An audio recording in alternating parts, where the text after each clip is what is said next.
नमस्कार। फिनपट सेशन में आपका फिर से स्वागत है। पहला अपडेट है, घरेलू म्यूचुअल फंड उद्योग में सिस्टमैटिक इन्वेस्टमेंट प्लान यानी एसआईपी के पंजीकरण में रिकॉर्ड उछाल दर्ज की है। मगर एसआईपी खातों में समय से पहले बंद करने का चलन तेजी से बढ़ रहा है। साल 2023 में 3.48 करोड़ एसआईपी का पंजीकरण हुआ था, मगर 2024 के आखिर तक उनमें महज 1.82 करोड़ एसआईपी खाते ही एक्टिव थे। इसका मतलब साफ है कि पंजीकरण के 2 साल के भीतर बंद होने वाले एसआईपी खातों की दर 48% रही। साल 2022 में 2.57 करोड़ एसआईपी खातों का पंजीकरण हुआ और उनमें से 42% खाते 2023 के अंत तक बंद हो गए थे।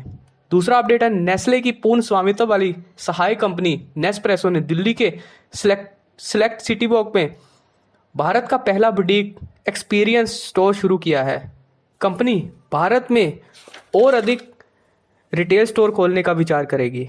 नेस्प्रेसो के मुख्य कार्याधिकारी ने बताया कि कंपनी भारत में बढ़ती कॉफ़ी संस्कृति का लाभ उठाने की कोशिश कर रही है, क्योंकि देश की युवा पीढ़ी की कॉफ़ी में दिलचस्पी बढ़ रही है। कॉफ़ी भारत के इस बढ़ते रुझान और भारत में इसके बढ़ते बाजार में उपभोक्ताओं के साथ जुड़ने का ये सही समय है। नेस्प्रेसो कॉफ़ी मशीन और कॉफ़ी पॉड बनाती है, जिन्हें सीधे उपभोक्ता और कारोबारियों को बेचा जाता है। तीसरा अपडेट है, इलेक्ट्रॉनिक क्षेत्र की कोरियन दिग्गज की भारत इकाई एलजी इलेक्ट्रॉनिक्स को security and exchange board of India ने आईपीओ लाने की मंजूरी मिल गई है। होम अप्लायंसेस और इलेक्ट्रॉनिक्स उत्पाद बनाने वाली एलजी इलेक्ट्रॉनिक इंडिया भारत की स्थिति सुधरने के बाद 15,000 करोड़ रुपए का आईपीओ लाएगी। एलजी इलेक्ट्रॉनिक्स ने 6 दिसंबर को सेबी के पास आईपीओ का ड्राफ्ट जमा करवाया था।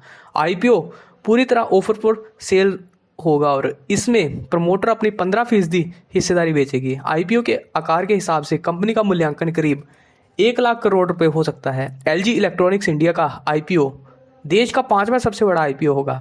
इससे पहले कोरिया की एक अन्य कंपनी की भारतीय इकाई हुंडई मोटर्स इंडिया 27,870 करोड़ रुपए का आईपीओ लाई थी। चौथा अपडेट है, हल्दीराम स्नैक्स फूड में 10% हिस्सेदारी में सिंगापुर की टेमासेक से बिक्री समझौते के बाद भारतीय पारंपरिक स्नैक्स की बड़ी कंपनी 5% हिस्सा और बेचने जा रही है। कंपनी ने अन्य निवेशकों को कंपनी का 5% हिस्सा लगभग $50 करोड़ में बेचने की योजना बनाई है।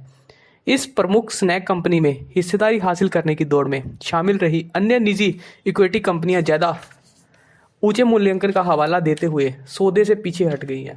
अग्रवाल परिवार इस बिक्री से प्राप्त राशि का कुछ हिस्सा व्यवसाय को बढ़ाने में इस्तेमाल कर सकता है और बाकी का इस्तेमाल फैमिली ऑफिस द्वारा अन्य उद्देश्यों में किया जाएगा। 5वां अपडेट है, भारत से मोबाइल फ़ोन का निर्यात वित्त वर्ष 2024-25 के पहले 11 महीने में 1.75 लाख करोड़ रुपए को पार कर गया। सेलुलर एंड इलेक्ट्रॉनिक्स एसोसिएशन के अनुसार ये आंकड़ा पिछले वित्त वर्ष के समय 11 महीने में हुए स्मार्टफोन निर्यात में 54% ज़्यादा है। राज्य और केंद्र सरकारों को एप्पल इंक विक्रेताओं द्वारा उपलब्ध कराए गए आंकड़ों के आधार पर एप्पल इंक का योगदान सबसे ज़्यादा रहा, जिसकी हिस्सेदारी 1.25 लाख करोड़ रुपए है। इस अवधि में कुल स्मार्टफोन निर्यात में आईफोन निर्यात का हिस्सा लगभग 70% रहा। इस वित्त वर्ष की सबसे पहले क्वार्टर में स्मार्टफोन निर्यात 4.85 अरब डॉलर तक पहुंच गया, जो 2023-24 के पहले क्वार्टर की तुलना में 30% अधिक है। ये तो थे 5 अपडेट्स। आशा करता हूँ ये वीडियो आपको अच्छी लगी होगी। वीडियो अच्छी लगी तो वीडियो को लाइक करना, दोस्तों में शेयर करना, चैनल को सब्सक्राइब करना। धन्यवाद।